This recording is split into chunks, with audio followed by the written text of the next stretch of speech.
ঝিনাইদহের কোটচাঁদপুরে বাংলাদেশ জামাতে ইসলামী কুষ্ণা ইউনিয়ন শাখার উদ্যোগে জনসমাবেশ অনুষ্ঠিত হয়েছে।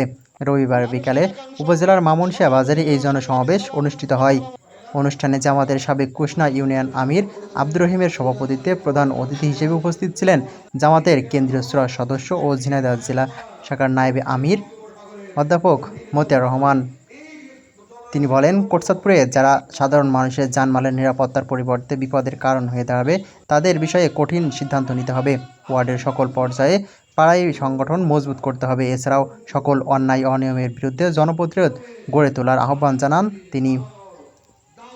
হেলিকপ্টার থেকে গুলি করে বিদেশি শত্রুদের মতো করে পাখির মতো গুলি করে মানুষকে মারতে পারে, আলেম ওলামাদেরকে কারারুদ্ধ করতে পারে, সেনাবাহিনীকে হত্যা করে মেরুদণ্ড ভেঙে দিয়ে একটা দেশের ডিফেন্সকে নষ্ট করে দিতে পারে, আলেম ওলামাদেরকে কারারুদ্ধ করে কোরআনের সংগঠনকে ব্যান করে দিয়ে ইসলামী আন্দোলনের শেকড় উপড়াতে পারে, তাদের রাজনীতির শেকড় বাংলার মাটিতে আর কোনোদিন পতিত হতে পারবে না।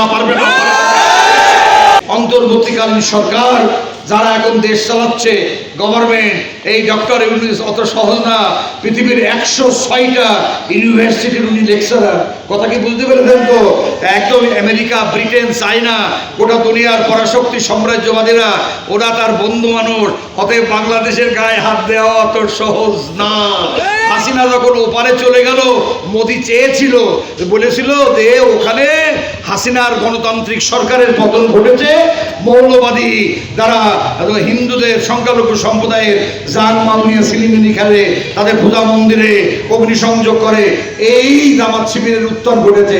আল্লাহর মেহেরবানিতে আমাদের সম্মানিত আমির ডাক্তার শফিকুর রহমানের কমান্ডে নেতৃত্বে জামাত ইসলামীর পতাকা দলে ঐক্যবদ্ধ জনশক্তি, শিবিরের পতাকা দলে ঐক্যবদ্ধ জনশক্তি এবং আমাদের সঙ্গে যারা রাজনীতি করছিল তাদেরকেও অনেক সময় সাথে নিয়ে আমরা গোটা বাংলাদেশের মন্দিরগুলোকে শহীদ তিতুমিরের একওয়ালা বাঁশের লাঠি নিয়ে পাহারা দিয়ে আল জাজিরা টেলিভিশন পর্যন্ত, ভারতীয় গণমাধ্যম পর্যন্ত বলেছে যে জামাত ইসলামী গণতান্ত্রিক ব্রিটেন বলেছে যে জামাত ইসলামী আমেরিকা বলছে এটা ডেমোক্রেটিক মডার্ন ইসলামিক অর্গানাইজেশন, একটা গণতান্ত্রিক আধুনিক ইসলামী সংগঠন।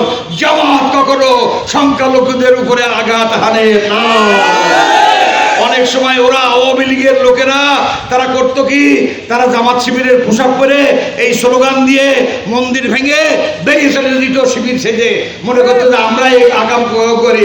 আমরাও পাহারাদার লাগিয়ে নাংলা দড়িয়া শহীদ তিতুমিরের এই কলা বাস হাতে দিয়ে গোটা বাংলা পাহারা দিয়েছি। কথা ঠিক আছে? তাহলে আমি পরিষ্কার করে বলতে চাই, জনগণের জান মাল জীবন সম্পদ দিয়ে যারা সিনেমিনি খেলে দেশ স্বাধীন হয়েছে, 5ই আগস্টের মানব মুক্তির স্বাধীনতার লাল সূর্য পূর্ব গগন থেকে উদিত হয়েছে। অতএব এখন আমরা নিঃশ্বাস নিতে পারছি, গণতান্ত্রিক চর্চা করতে পারছি। সেই সময়ে ভাঙচুর, অগ্নিসংযোগ, তারপরে মৎস্য জলমহলগুলো দখল করা, জনগণের জীবন সম্পদে সিনেমিনি খেলা, ধরাকে সরা জ্ঞান করা, চাঁদাবাজি লুপ্তরাজ করা, মাদক দ্রব্য, নেশাকার দ্রব্য, হিরোইন, ককেন, ভাইব্রেনা, জুয়া খেলা, ইনশাল্লাহ শেকড় উপড়াবো আস্তে আস্তে। এজন্য গণপ্রতিরোধ গড়ে তুলতে হবে। যা হয়েছে হয়েছে, তা তো ফিরিয়ে দিতে পারবো না।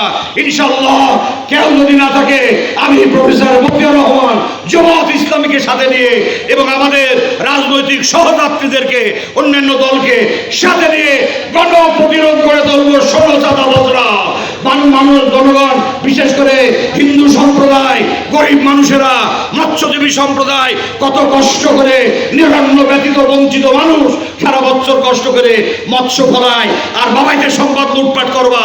ইনশাল্লাহ আর না নিয়মতান্ত্রিক প্রক্রিয়ায় আগামীতে দলমহলগুলো বন্দোবস্ত দেওয়া হবে ইনশাআল্লাহ। পারিয়ার হারি ছাড়বো না। যেখানে এই সন্ত্রাস, যেখানে এই চাঁদাবাদী এক বিন্দু পরিমাণ আমরা সহ্য করবো না। আমরা জনগণকে ধ্বংস করতে আসিনি, তাদের জানমাল দিয়ে সিনেমিনি খেলতে আসিনি।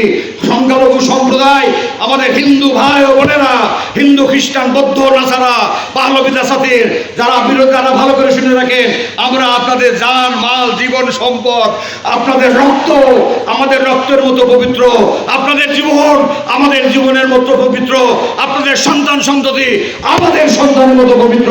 আমরা পাহারাদার হব, আমরা এমপি হব না, আমরা নেতা হতে আসিনি।